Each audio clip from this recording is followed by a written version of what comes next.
One of my favorite icebreaker games is called Two Truths and a Lie, and a lot of you have probably played it. It's where you're in a group of people and you all share three things, two of which are true, one of which is not true, and everyone tries to guess the not true thing. I like to be kind of tricky about it. And one of the things that I generally say with groups of people that know me a bit but don't know me super well is I'll say, I was born in Minneapolis. And everyone's thinking, ooh, we know that he grew up in Wisconsin, so that's got to be the lie. But actually, that's true. I grew up in Wisconsin, but I was born in Minneapolis. It's complicated, has to do with my being premature or whatever. But what matters is, it's actually true. And we'll see how that relates in our 5-minute devotional today from John chapter 7, starting in verse 40. When they heard these words, some of the people said, "This really is the prophet."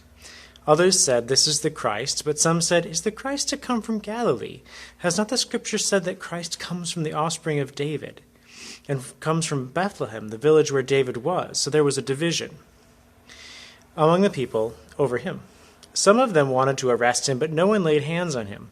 The officers then came to the chief priests and the Pharisees, who said to them, "Why did you not bring them?" The officers answered, "No one ever spoke like this man." The Pharisees answered them, "Have you also been deceived? Have any of the authorities or the Pharisees believed in him? But this crowd that does not know the law is accursed." Nicodemus, who had gone to him before, and who was one of them, said to them, "Does our law judge a man without first giving him a hearing and learning what he does?" They replied, "Are you from Galilee too? Search and see that no prophet arises from Galilee." So there's a lot of talk about where Jesus is from. And, kind of like me, there's a place that everyone knew where he grew up. Everyone knew he grew up in Galilee. But actually, he was born in Bethlehem because of some complicated circumstances with a census and his family lineage and all that. But the point is, he actually was from Bethlehem. But they didn't know that. And so there's this big crowd of people, and they can't decide. They're listening to what he says, and they're seeing what he does, and both of those things point to him being the real deal, to being the Messiah.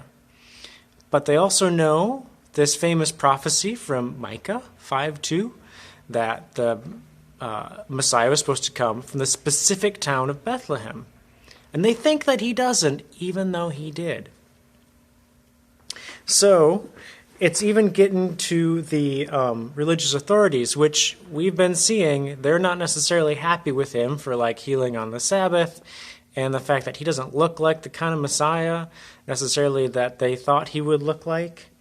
And so they send people to arrest him, and the guys come back without arresting him. And it's almost like, this is like something you would see in a movie or even a cartoon, like, well, why didn't you get him? Why, we sent you there. Why didn't you arrest him?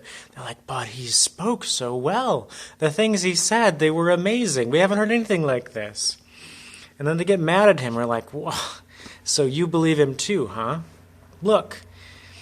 And as they're going on about Jesus, one person sticks up for him. Nicodemus. Remember him? Back from chapter 3?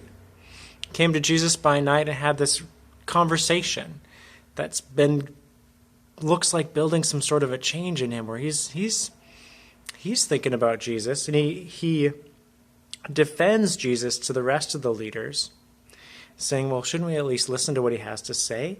And they snap back at him. Well, search and see for yourself if any prophets come from Galilee.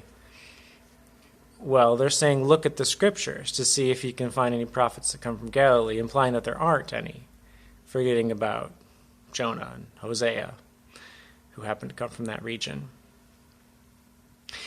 But the point is, we've got these conflicting views of Jesus.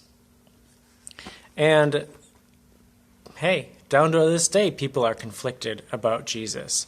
And maybe today you're not sure about Jesus. You've heard some things about him that you're like, I don't know. I've heard some troubling things about God or about Jesus. So if that's the case, I want to encourage you to do two things. Look at what Jesus says and does, like the crowd did. Does it look like the real thing? And two, maybe look a little bit harder at your facts. Because the thing is Jesus actually did fit all of the requirements. The objections that the people were objecting to about his birthplace, whatever, he actually fit the bill. They just didn't have their facts straight. So look at his character, look at his words and deeds, and get your facts straight, and see about this Jesus guy, just like these guys did.